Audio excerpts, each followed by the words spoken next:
안녕하세요, 여러분. 시니어 건강 전문 채널입니다. 오늘은 정말 중요한 이야기를 해드리려고 해요. 바로 50-60대 건강검진에 관한 모든 것 말이에요. 혹시 이런 경험 있으시죠? 건강검진 받아야 하는데 뭘 준비해야 하지? 들어와요. 안녕하세요, 여러분. 시니어 건강 전문 채널입니다. 오늘은 정말 중요한 이야기를 해드리려고 해요. 바로 50-60대 건강검진에 관한 모든 것 말이에요. 혹시 이런 경험 있으시죠? 건강검진 받아야 하는데 뭘 준비해야 하지? 검진 결과 나왔는데 이게 뭔 뜻이야? 우리 집 가족력이 있는데 언제부터 뭘 더 받아야 할까? 저희 채널에 이런 질문들이 정말 많이 들어와요. 그래서 오늘은 건강검진 전 준비부터 검진 후 관리까지 여러분이 궁금해하시는 모든 것을 한 번에 해결해 드리겠습니다. 특히 실제 사례들을 통해서 말씀드릴 테니까 끝까지 집중해서 들어주세요. 정말 중요한 이야기들이에요. 먼저 실제 있었던 이야기부터 들려드릴게요. 작년에 60세 김모 씨가 건강검진을 받으러 오셨어요. 그런데 검진 당일 아침에 목이 너무 말라서 커피 한 잔을 마시고 오신 거예요. 결국 그날 검진은 모두 취소되고 다시 예약을 잡으셔야 했죠. 왜 이런 일이 생겼을까요? 바로 금식의 중요성을 제대로 모르셨기 때문이에요. 혈액 검사에서 혈당, 콜레스테롤 수치를 정확히 측정하려면 최소 8시간 이상 금식이 필요해요. 만약 음식을 드시면 혈당이 올라가서 당뇨병이 아닌데도 당뇨병으로 오진될 수 있거든요. 위내시경이나 복부 초음파 검사도 마찬가지예요. 위에 음식물이 남아있으면 정확한 관찰이 어려워져요. 그러면 어떻게 금식을 해야 할까요? 검진 전날 저녁은 오후 7시에서 8시 이전에 가볍게 식사하세요. 전날 밤 12시까지는 물만 소량 허용되고요. 밤 12시 이후부터는 물도 완전히 금지입니다. 검진 당일에는 물껌, 사탕, 담배 모두 금지예요. 입이 너무 마르시면 물을 입에 머금고 뱉는 정도만 괜찮습니다. 준비물도 꼼꼼히 챙기셔야 해요. 신분증은 필수이고요. 50세 이상 대장암 검진이 있다면 대변 검사 통을 준비하셔야 합니다. 은행알 크기로 채취해서 플라스틱 통에 담아 가져가시면 돼요. 문진표를 미리 작성해 가시면 시간 절약에 도움이 되고 복용 중인 약 목록을 정리해 가시는 것도 좋습니다. 시력 검사용으로 안경이나 콘택트 렌즈도 준비해 주세요. 이번엔 정말 놀라운 실제 사례를 들려드릴게요. 55세 박모 씨는 아버지가 50세에 대장암으로 돌아가셨어요. 그래서 45세부터 대장 내시경을 받기 시작했죠. 작년 검진에서 용종 5개를 발견해서 제거했는데 그중 하나가 전암 단계였어요. 만약 일반적인 50세부터 검진을 받았다면 이미 암으로 진행됐을 가능성이 높았겠죠. 가족력 때문에 조기 검진을 받은 게 정말 다행이었어요. 가족력은 어떻게 판단할까요? 3대, 즉 조부모, 부모, 형제자매 중에서 같은 질환을 가진 분이 2명 이상이면 가족력이 있다고 봅니다. 특히 주의해야 할 가족력들은 암, 심혈관 질환, 당뇨병, 골다공증 등이에요. 암 가족력이 있다면 일반 권장 연령보다 5년에서 10년 일찍 검진을 시작하는 것이 좋습니다. 위암이나 대장암 가족력이 있으면 40세부터 내시경 검진을 받으세요. 유방암 가족력이 있다면 40세부터 유방촬영술을 받으시고요. 성인병 가족력이 있다면 더 자주 검진을 받으셔야 해요. 연 1회에서 6개월마다로 늘리시고 심전도나 골밀도 같은 추가 검사도 병행하세요. 그리고 생활습관 관리를 더욱 철저히 하셔야 합니다. 실제 성공 사례를 하나 더 들려드릴게요. 57세 이모 씨는 어머니가 당뇨병 환자였어요. 그래서 40대부터 꾸준히 혈당 관리를 해오셨죠. 최근 검진에서 당뇨 전 단계로 나왔지만 이미 식단과 운동을 잘 관리하고 계셔서 약물 치료 없이도 혈당을 정상으로 되돌릴 수 있었어요. 가족력이 있다고 무조건 병에 걸리는 건 아니에요. 미리 알고 대비하면 충분히 예방할 수 있답니다. 이제 병원 선택에 대해 말씀드릴게요. 이런 경험 있으시죠? 어느 병원에서 건강검진을 받을까? 고민이 많으실 텐데요. 실제로 작년에 이런 일이 있었어요. 58세 최모 씨가 어떤 검진센터에서 건강검진을 받으셨는데 췌장의 그림자가 보인다고 하더래요. 그런데 결과 상담은 간호사가 하고 정확한 설명도 없이 큰 병원에 가보세요. 라고만 하더래요. 결국 대학병원에서 재검사를 받았는데 다행히 단순한 염증이었어요. 하지만 한 달 동안 얼마나 걱정이 많으셨겠어요? 좋은 병원을 선택하려면 이런 기준을 보세요. 첫 번째, 전문의가 직접 판독하고 상담하는 곳이어야 해요. 검사 결과를 전문의가 직접 해석하고 이상 소견이 있을 때 바로 상담이 가능한지 확인하세요. 추가 검사 필요성에 대한 명확한 설명을 해주는 곳이 좋습니다.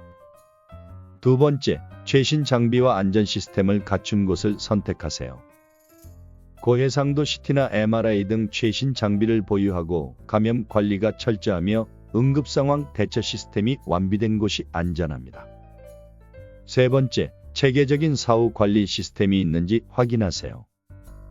검진 결과를 모바일이나 온라인으로 확인할 수 있고 이상 소견이 있을 때 즉시 연락하는 체계가 있으며 정기적인 추적 관리 시스템이 있는 곳이 좋습니다. 종합병원과 검진센터 중 어디가 좋을지 고민되실 텐데요. 종합병원의 장점은 이상 소견이 있을 때 바로 해당 과 진료를 받을 수 있고 응급상황 대처 능력이 우수하며 다양한 전문의 협진이 가능하다는 점입니다. 검진센터의 장점은 검진에 특화된 시설과 서비스를 제공하고 대기시간이 짧으며 편의시설이 우수하다는 점이에요. 결론적으로는 검진 후 지속적인 관리가 가능한 곳을 선택하시는 게 좋습니다. 이런 병원은 피하세요. 검진 결과를 간호사나 직원이 설명하는 곳, 이상 소견에 대한 구체적 설명 없이 큰 병원 가보세요. 많은 곳, 장비가 오래되거나 관리 상태가 좋지 않은 곳, 사후 관리 시스템이 없는 곳은 피하시는 게 좋습니다. 검진 결과가 나왔을 때가 가장 중요한 순간이에요. 실제 사례를 통해 설명해 드릴게요. 62세 김모 씨가 검진 결과를 받아보니 간 수치가 조금 높게 나왔어요. 인터넷 검색을 해보니 간암 위험 이라는 글들이 나와서 며칠 동안 잠도 못 주무셨대요. 그런데 병원에서 상담을 받아보니 평소 복용하시던 고혈압 약의 부작용이었어요. 약을 바꾸고 한 달 후 재검사에서는 정상으로 돌아왔죠. 검진 결과를 해석할 때는 이런 원칙을 지키세요. 첫 번째, 숫자에만 의존하지 마세요. 참고 범위는 일반적 기준일 뿐이고 개인차와 상황을 고려해야 하며 반드시 전문의와 상담이 필요합니다. 두 번째, 이상 소견이 있어도 당황하지 말고 차근차근 확인하세요. 추가 검사가 필요한지 문의하고 생활 습관과의 연관성을 파악해 보세요. 주요 검사 항목별로 대처법을 말씀드릴게요. 혈압이 높게 나왔다면 재측정을 해보세요. 긴장이나 카페인 등의 영향이 있을 수 있거든요. 가정혈압 측정을 권장하고 생활습관 개선을 우선적으로 하세요. 혈당이 높게 나왔다면 공복혈당과 당화혈색소를 재확인하고 당뇨 전 단계인지 당뇨병인지 구분해서 식단 조절과 운동을 시작하세요. 콜레스테롤이 높게 나왔다면 좋은 콜레스테롤과 나쁜 콜레스테롤을 구분하고 심혈관 위험도를 평가해서 식단 개선과 운동을 병행하세요. 실제 성공 관리 사례를 들려드릴게요. 59세 박모 씨는 작년 검진에서 고혈압, 고지혈증, 당뇨 전 단계 진단을 받으셨어요. 처음엔 충격이 컸지만 의료진과 상의해서 체계적인 관리 계획을 세웠죠. 식단을 개선해서 나트륨을 줄이고 현미밥을 드시고 채소를 늘렸어요. 규칙적으로 운동하셔서 주 5회 30분씩 빠른 걷기를 하셨고요. 스트레스 관리를 위해 요가와 명상을 하셨어요. 그리고 3개월마다 정기 체크를 받으셨죠. 6개월 후 재검진 결과 혈압은 정상, 콜레스테롤은 30% 감소, 혈당도 정상 범위로 돌아왔어요. 약 없이도 건강을 되찾으신 거죠. 검진 결과 관리 시스템을 만드는 것도 중요해요. 디지털 관리 방법으로는 스마트폰 건강관리 앱을 활용하고 클라우드의 결과지를 저장하며 정기적인 수치 변화를 확인하는 방법이 있어요.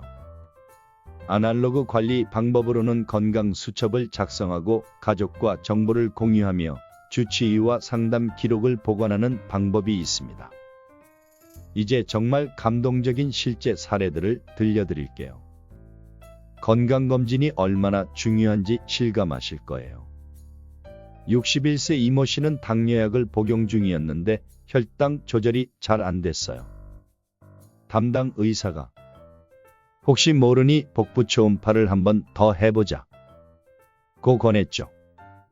그런데 췌장에 작은 종양이 발견됐어요. 크기가 1.5cm로 아직 초기 단계였죠. 수술로 완전히 제거했고 지금은 건강하게 지내고 계세요. 췌장암은 침묵의 살인자라고 불러요. 증상이 거의 없어서 늦게 발견되면 생존율이 5% 미만이에요. 하지만 조기 발견하면 완치 가능성이 70% 이상이죠. 56세 최모 씨는 속쓰림 같은 증상은 전혀 없었어요. 그냥 정기 검진으로 위내시경을 받았는데 1cm 크기의 조기 위암이 발견됐죠. 다행히 림프절 전이가 없어서 내시경으로 제거할 수 있었어요. 수술도 필요 없었죠. 지금은 6개월마다 추적 검사를 받으시면서 완전히 건강하게 지내고 계세요. 위암도 조기 발견 시 완치율이 95% 이상이에요. 하지만 늦게 발견되면 20% 이하로 떨어지죠. 놀라운 통계들을 말씀드릴게요. 연구 결과에 따르면 당뇨병은 건강검진으로 발견할 때 사망 위험이 5.8배 낮아요. 위암은 조기 발견 시 완치율이 95%인데 늦은 발견 시에는 20%예요. 대장암은 조기 발견 시 완치율이 90%인데 늦은 발견 시에는 15%이고요. 유방암은 조기 발견 시 완치율이 98%인데 늦은 발견 시에는 25%입니다. 건강검진의 경제적 효과도 놀라워요. 실제로 한 연구에서는 1년에 100만 원을 건강검진에 투자하면 향후 치료비를 평균 500만 원 절약할 수 있다는 결과가 나왔어요. 암 치료비만 해도 평균 3천만 원에서 1억 원이 들어가는데 조기 발견하면 훨씬 적은 비용으로 치료가 가능하거든요. 하지만 더 중요한 건 돈이 아니라 생명과 삶의 질이겠죠. 자, 여러분. 오늘 정말 많은 이야기를 해드렸는데요. 핵심만 다시 정리해드릴게요. 첫 번째, 철저한 사전 준비예요. 금식 규칙을 준수하세요. 전날 저녁 8시 이전에 식사하고 밤 12시 이후에는 완전 금식하며 필요한 준비물을 미리 챙기세요. 두 번째, 가족력 맞춤 관리입니다. 가족력이 있으면 조기 검진과 추가 검사를 받고 생활습관 개선을 더욱 철저히 하세요. 세 번째, 믿을 수 있는 병원을 선택하세요. 전문의 직접 상담이 가능한 곳, 사후 관리 시스템이 완비된 곳을 선택하시고요. 네 번째, 검진 결과를 제대로 활용하세요. 전문의와 반드시 상담하고 생활습관 개선으로 연결해서 정기적 추적 관리를 하세요. 여러분께 드리는 당부 말씀이 있어요. 50-60대는 인생의 황금기예요. 지금까지 쌓아온 경험과 지혜로 가장 풍요로운 시간을 보낼 수 있는 나이죠. 하지만 건강이 뒷받침되어야 진정한 황금기가 될 수 있어요. 건강검진은 그 첫걸음입니다. 오늘 영상이 도움이 되셨다면 좋아요, 구독, 알림 설정 꼭 부탁드려요. 댓글로 여러분의 건강검진 경험이나 궁금한 점들도 남겨주세요. 다음 영상에서는 50-60대 필수 운동법에 대해 알려드릴 예정이에요. 기대해주세요. 건강한 하루 보내세요. 감사합니다.